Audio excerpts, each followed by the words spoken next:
In this session, we'll get started with what is probably the most important feature of a relational database management system.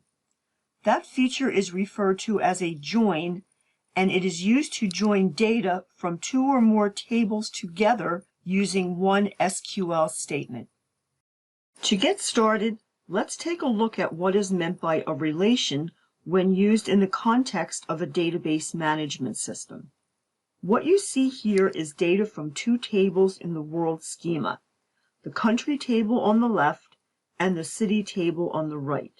The select statements are shown above the result grids. In these examples, a select all is used, meaning that all of the columns are included and all of the rows are selected. Now the thing to notice here is that the country table on the left has a column named code.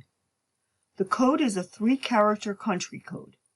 The next column is the name, which is the name of the country. So what you have is a table that has a list of countries with a code and the complete name.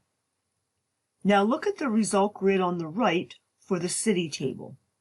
This contains a name column, which in this table is the name of a city. It contains a country code column and some other columns. The code AFG is highlighted in the country table on the left, and the red line points to the 4 rows in the city table on the right. So what you see is that there are 4 cities in the city table that have the country code value AFG for Afghanistan. In the country table on the left, there is only one country with the code AFG. In fact, the MySQL database management system enforces a rule that allows only one instance of a particular code value in the country table. That means that the value AFG will be the code for only one country in the country table. The reason why there can be only one country with that code is because the code column is defined as the primary key, which has to contain a unique value across all of the rows in the table. So why does country code show up 4 times in the city table on the right? It turns out that the city table does not define any constraints on the country code column. That means that it can appear as many times as needed. In this example, the table contains 4 cities that are in Afghanistan, so the code AFG shows up 4 times. When you work with a relational database, you will almost always need to get data from more than one table when you run a select. This slide shows a result set of the city data, but look at what is shown on the right side. We have the country code and a new column named country name. Now, country name column is not defined in the city table. The country code column is defined, but not the country name. But this is an example of the type of thing that we need. We want to look at the data in the city table, but we also want to see the country name. A question you might have is, why not just put the country name into the city table to begin with? The main reason why that is not done is because it violates some of the fundamental factors of good database design. One of the most basic rules is that you don't repeat data in a secondary table if the data is defined in the primary table. In this case, the primary table is the country table. You would expect to see the country name in the country table. The city table is a secondary table.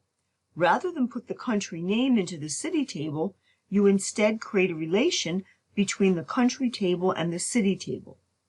In this example, the relation between the two tables is the country code.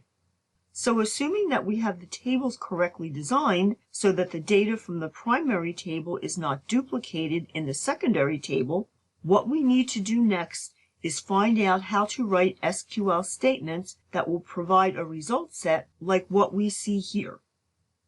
We need to find out how to join data from one table with data in another table. Before getting into the actual SQL statements to perform a join, we'll look at a feature that helps you visualize how tables in a schema are related. This is referred to as an EER diagram. EER stands for Enhanced Entity Relationship. This shows the three tables in the world schema. The tables are country on the left, city on the top right, and country language on the bottom right. It does not show the actual data, but it shows the column definitions. Now, just showing the columns in the three tables is okay, but you can also see the columns in the table definition tools. The value of the EER diagram is that it shows the relationships between the tables. Now, in this example, it does not show all of the relationship data since the relations were not fully defined in the world schema, but the EER diagram was able to figure out that the city and country language tables are in a one-to-many relationship with the country table. One-to-many is a very common description of table relationships. It means that for each row in the primary table, there can be one or many related rows in the secondary tables. In fact, there can be 0 related rows in the secondary tables. For example, if there was a country that did not have any cities or any languages. The connecting lines indicate that the relationship is one-to-many. On the right side, where the connecting lines join the city and country language tables, you see that the connecting line branches out. That is a standard way to indicate on the diagram that there are many possible rows related to a row in the country table. Now, there are a few things that you should notice. First, in the country table, the column name that we will use to relate the tables is called code, the three-letter country code. In the city and country language tables, the equivalent column name is country code. As you'll see in the next video, the column names do not have to be the same when you create a join. Another thing to note is that the country table contains a column named name, and the city table also contains a column named name.